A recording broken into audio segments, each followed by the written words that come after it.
Hey y'all, welcome back to the channel. I'm Chrissy and this is Barefoot in the Garden. I'm not sure if you guys remember when I showed you me making this new perennial bed wrapping around this tree. I used to have some of those, where are they?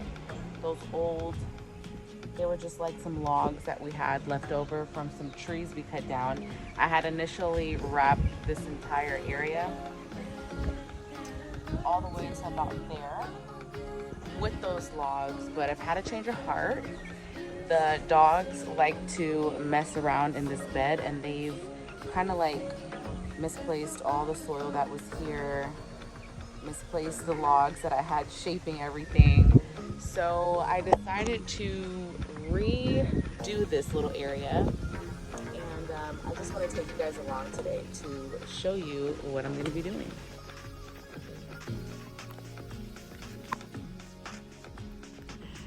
Last year we lost all of our zucchini plants to vine borers, and shortly after harvesting these two beautiful green zucchinis, I noticed that the vine borers had gotten to the base of all of my zucchini plants. Once again, I swore up and down that I was going to protect them this year, but I just figured relocating them to another spot would do the trick.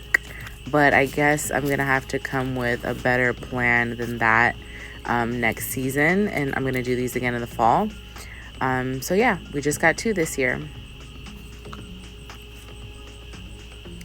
The amaranth that I planted, this was the golden amaranth. They were gonna be so beautiful. As you can see, the beetles demolished them.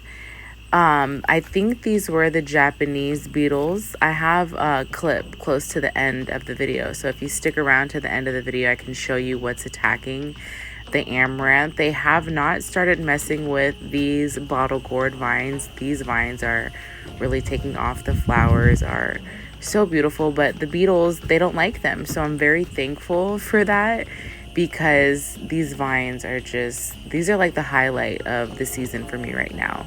They're just so long, and you see, there it is. There he is. That's the culprit. That's the Japanese beetle. They will eat all of the foliage till there's nothing left, till the plant just refuses to live and dies. So I don't spray any pesticides or anything in the garden. I'm still learning the schedule of when the pests like to come. I'm kind of just leaving them and letting them do their thing so that I can kind of study them, see what they like, see what they don't like. They love the amaranth, so now I'm aware of that. But the bottle gourd is just freaking amazing. So this eucalyptus, I have this in a small pot.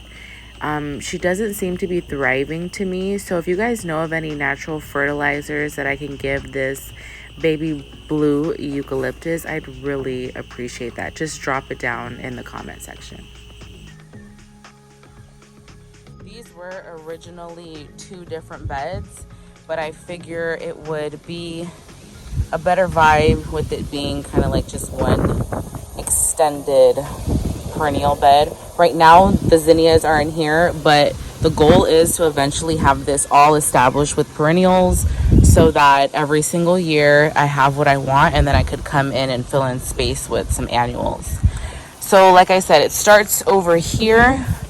I was clearing out some of those weeds that had grown in that area. So it starts here, the front of the garden, and it wraps around. Then it kind of curves here, and then I'm going to curve it back around, clear out those logs, and it's going to end back there. So I just have to keep shaping. I'm going to till all around here to loosen all this soil. It's pretty hard, thick clay soil, so I'm definitely going to have to be doing some amending. But right now we're just going to work on the cleanup, the shaping, and I already have some mulch in there waiting to be spread. Over here, take a look at this beauty. Even the love bugs are all over her today. That is a gladiolus, a red. It's almost like a violet orange. So pretty though.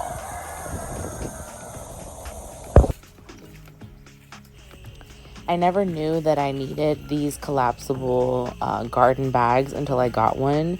They are a lifesaver, and mainly because they're really lightweight. Normally, I would just throw all of my waste in the wagon, but you know, toting it around and dragging it on the wheels, sometimes it can be a little exhausting. So those Ryobi $25 collapsible garden bags are everything. So I bought this a couple months ago because I thought it would be great for edging, but I've come to learn that these edges dull out pretty fast, and I might have to come up with a way to sharpen them. But I actually enjoy small angled shovel better than I do this guy. This might be better for like more aerated soil, but for the clay, this one is my go-to.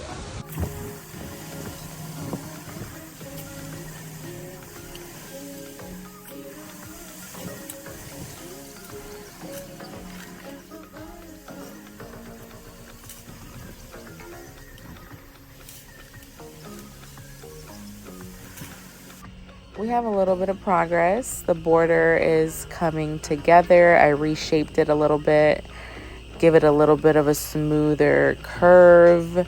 I still have the other half of the garden bed to do. That'll probably happen on another day, but I just wanted to add in some mulch on the area that I was able to prepare to keep the weeds from growing back on that side. And we'll finish later this week after the rain passes.